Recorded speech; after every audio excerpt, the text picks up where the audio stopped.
Volume 2, Chapter 161, 11th of May, 1945. The grandson of Eli, a Pharisee of Capernaum, is cured. Jesus is about to arrive in Capernaum by boat. The sun is almost setting, and the lake is sparkling with red and yellow hues. While the two boats are maneuvering to draw near the coast, John says, "I will go to the fountain and bring you some water for your thirst." "The water is good here," exclaims Andrew. "Yes, it is good, and your love makes it even better for me. I will take the fish home. The women will prepare them for supper. After, will you speak to us and to them?" "Yes, Peter, I will." It is more pleasant now to come back home. Heretofore we looked like so many nomads. But now, with the women, there is more order, more love. And then, when I see your mother, I no longer feel tired. I do not know. Jesus smiles and is quiet. The boat grounds on the shingly shore. John and Andrew, who are wearing short undertunics, jump into the water, and with the help of some young man, they beach the boat and place a board as a wharf. Jesus is the first to come off, and he waits until the second boat is beached, in order to be together with all his disciples. Then, walking with slow steps, they go towards the fountain. A natural fountain of spring water that wells up just outside the village, and plentiful, cold, and silvery runs into a stone basin. The water is so limpid that it induces people to drink it. John, who has run ahead with an amphora, is already back, and he hands a dripping pitcher to Jesus, who has a long drink.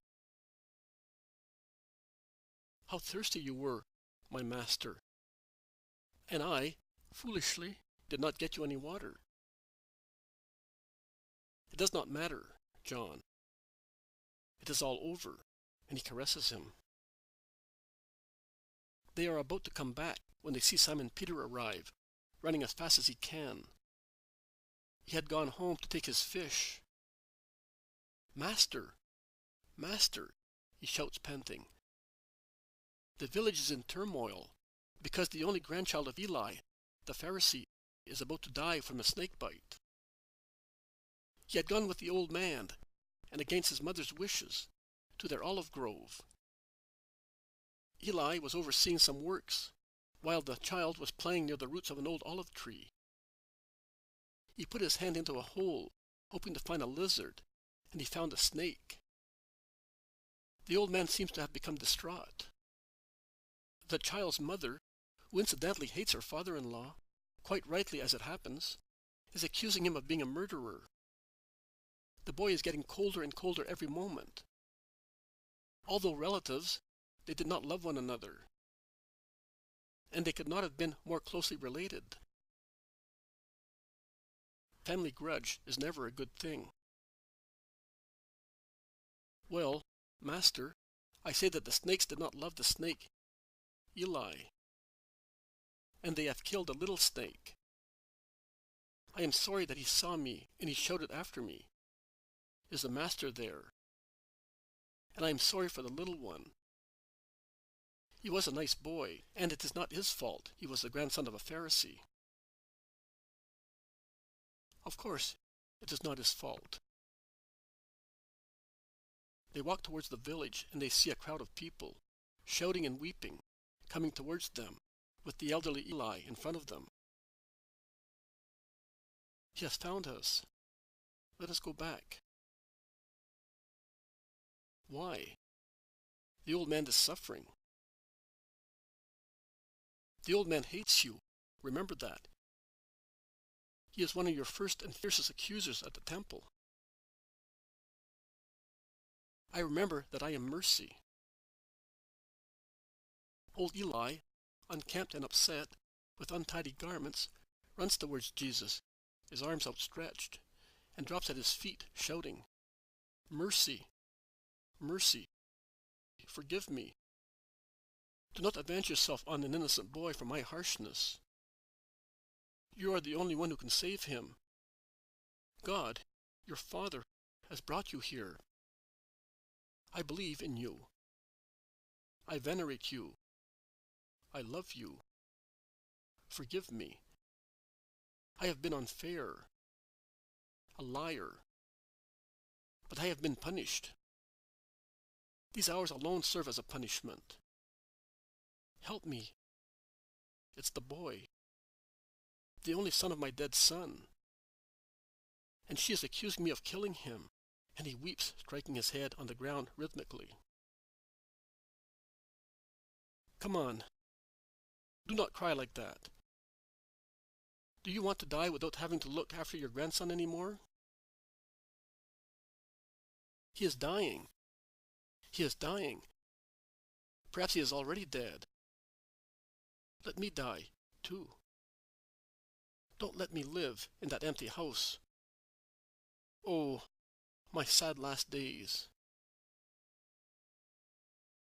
Eli, get up and let us go. You? Are you really coming? But do you know who I am? An unhappy man. Let us go. The old man gets up and says, I will go ahead, but run, run. Be quick. And he goes away very quickly because of the desperation piercing his heart. But, Lord, do you think that you will change him? Oh, what a wasted miracle.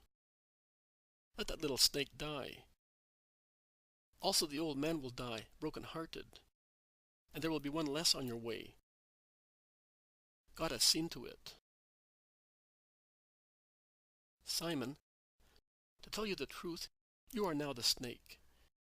Jesus severely repels Peter, who lowers his head, and he goes on. Near the largest square in Capernaum, there is a beautiful house, before which the crowds are making a dreadful noise. Jesus turns his steps towards it, and is about to arrive when the old man comes out of the wide open door, followed by a ruffled woman, who is holding in her arms a little agonizing child. The poison has already paralyzed his organs, and death is near. The little wounded hand is hanging down with the mark of the bite at the root of his thumb. Eli does nothing but shout, Jesus! Jesus! And Jesus, squeezed and overwhelmed by the crowds, who hamper his movements, takes the little hand to his mouth, sucks the wound, then breathes on the waxen face and the glassy half-closed eyes. He then straightens himself up. Here, he says, the child will now wake up. Do not frighten him with your expressions, which are so upset. He will already be afraid when he remembers the snake. In fact, the boy, whose face colors up, opens his mouth in a big yawn, rubs his eyes, opens them and is surprised at being among so many people. He then remembers and is about to run away with such a sudden leap that he would have fallen had Jesus not been ready to receive him in his arms. Good, good. What are you afraid of? Look how beautiful the sun is. Over there is the lake, your house, and your mother and grandfather are here. And the snake? It is no longer here. But I am. You. Yes. The child thinks. And then, in the innocent voice of truth, he says, My grandfather used to tell me to say, Cursed to you. But I will not say it. I love you. I do.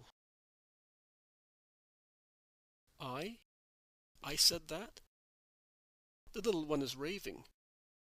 Do not believe him, Master. I have always respected you. As fear passes away, the old nature comes to surface again.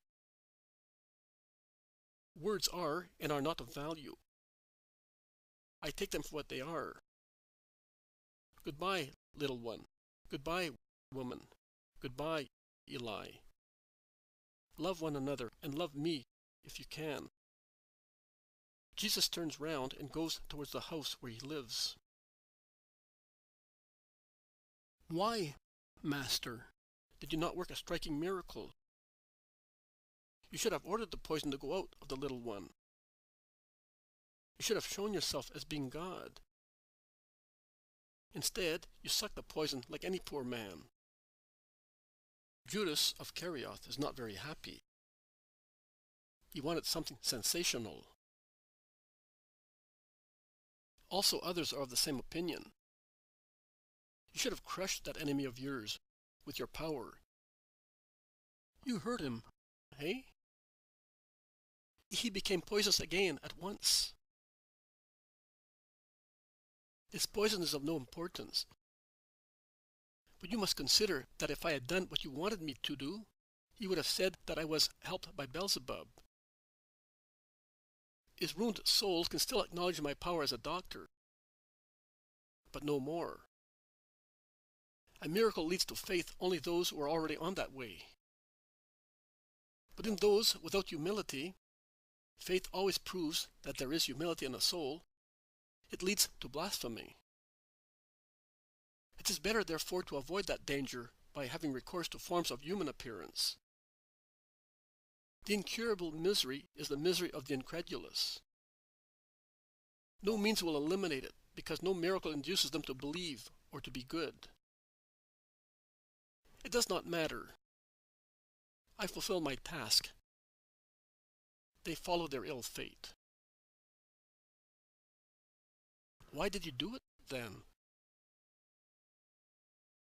Because I am goodness, and because no one may say that I was vindictive with my enemies and provocative with my provokers. I am heaping coals on their heads, and they are handing it to me that I may heap it. Be good, Judas of Simon. Endeavor not to behave as they do. And that is all. Let us go to my mother. She will be happy to hear that I cured a child.